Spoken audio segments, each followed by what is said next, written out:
നമ്മളെ ഗാലക്സിയിൽ 100 മുതൽ 400 billion stars ഉണ്ട്.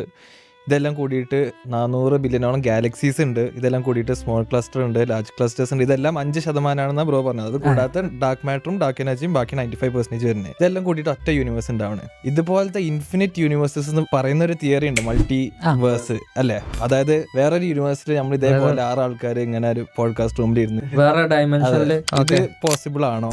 അത് മൾട്ടിവേഴ്സ് എന്നുള്ള കൺസെപ്റ്റ് പണ്ട് മുതലേ ഇങ്ങനെ ഇരിക്കുന്നുണ്ട്. അതൊരു അത് കുറേ കൂടി ഫിലോസഫിക്കലായിട്ടുള്ള ഒരു കൺസെപ്റ്റാണ്. സയന്റിഫിക്കലി ഉള്ള പ്രശ്നം എന്താണെന്ന് വെച്ച് കഴിഞ്ഞാൽ, ഇപ്പോൾ ഫോർ ഇൻസ്റ്റൻസ് നമ്മൾ വിചാരിക്കുക മൾട്ടിവേഴ്സ് എക്സിസ്റ്റ് ചെയ്യണമെന്ന് വിചാരിക്കുക. നമ്മുടെ ഫസ്റ്റ് ഇങ്ങനത്തെ ഒരു സംഭവം വരുമ്പോൾ നമ്മൾ വിചാരിക്കുന്നത് വെച്ചാൽ ഓക്കെ ഒരു സാധനം ഉണ്ട്, നമ്മൾ വിശ്വസിക്കാം, ഓക്കെ പ്രശ്നമുള്ള കാര്യമില്ല. നമ്മളത് അങ്ങനെ പ്രൂവ് ചെയ്യും. ലൈക്ക് എന്താണ് അതിൻ്റെ ഒബ്സർവേഷനിലായിട്ടുള്ള എഫക്ട്സ് എന്തായിരിക്കും. ഫോർ ഇൻസ്റ്റൻസ് അങ്ങനെ ഒരു മൾട്ടിവേഴ്സ് അവിടെ ഉണ്ടെന്ന് വെച്ച് കഴിഞ്ഞാൽ നമുക്കത് ആക്സസ് ചെയ്യാൻ പറ്റും, അല്ലെങ്കിൽ അവരായിട്ട് കോൺടാക്ട് ചെയ്യാൻ പറ്റും, അല്ലെങ്കിൽ അങ്ങനെ എക്സിസ്റ്റൻസ് ഉണ്ടെങ്കിൽ അത് ഇവിടെ നമുക്ക് എങ്ങനെയായിരിക്കും അതിൻ്റെ എഫക്റ്റ് ഉണ്ടാവുക. അങ്ങനത്തെ കാര്യങ്ങളാണ് നമ്മൾ ആദ്യം ഇതാക്കുക.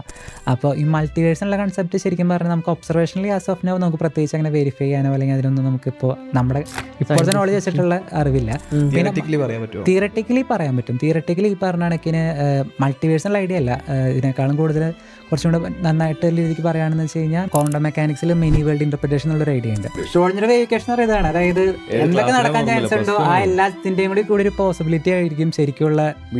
അപ്പോൾ അത് ഇത്തിരി ബുദ്ധിമുട്ടായ കാരണം ആൾക്കാർ വേറെ ഇന്റർപ്രിറ്റേഷൻ കൊണ്ടെന്നാണ് മെനി വേൾഡ് ഇന്റർപ്രിറ്റേഷൻ ഉള്ളത്. അതിൽ ഈ പറഞ്ഞ മൾട്ടിവേഴ്സ് എന്നുള്ള ഒരു ഐഡിയ ആണ്. അതായത് ഈ എല്ലാത്തിനും കൂടി ഒരു മിക്സ് ആയിട്ടുള്ള സ്റ്റേറ്റ് അല്ല നിൽക്കുന്നത്, അല്ലെങ്കിൽ എല്ലാം കൂടി അങ്ങനെ മിക്സ് ആയിട്ട് സ്ഥലത്ത് നിൽക്കാൻ പറ്റില്ല. അതിന് പകരം നമ്മളെല്ലാം പല പല യൂണിവേഴ്സുകളാണ്. ആ യൂണിവേഴ്സുകൾ എന്ന് പറഞ്ഞാൽ എല്ലാം എന്തൊക്കെ നടക്കാൻ ചാൻസ് ഉണ്ടോ, അതായത് ഇപ്പോൾ ഇൻഫിനൈറ്റ് ആയിട്ടുള്ള ലെവലിലേക്ക് എന്തൊക്കെ പോസിബിലിറ്റീസ് ഉണ്ടോ അതെല്ലാം നടക്കുന്ന ഒരു യൂണിവേഴ്സ് ഉണ്ട്.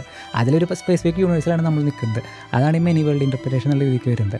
അത് നമുക്ക് ഇങ്ങനെ ഒരു ഐഡിയ ഉണ്ട്, പക്ഷേ ഇതിലേതാണ് ശരിയെന്ന് വെച്ച് കഴിഞ്ഞാൽ രണ്ടിനും ഒരേപോലെ പ്രത്യേകിച്ച് ഡിസ്റ്റിങ്വിഷ് ചെയ്യാൻ പറ്റില്ല. അതാണ് അതിൻ്റെ ഒരു വ്യത്യാസമുള്ളത്.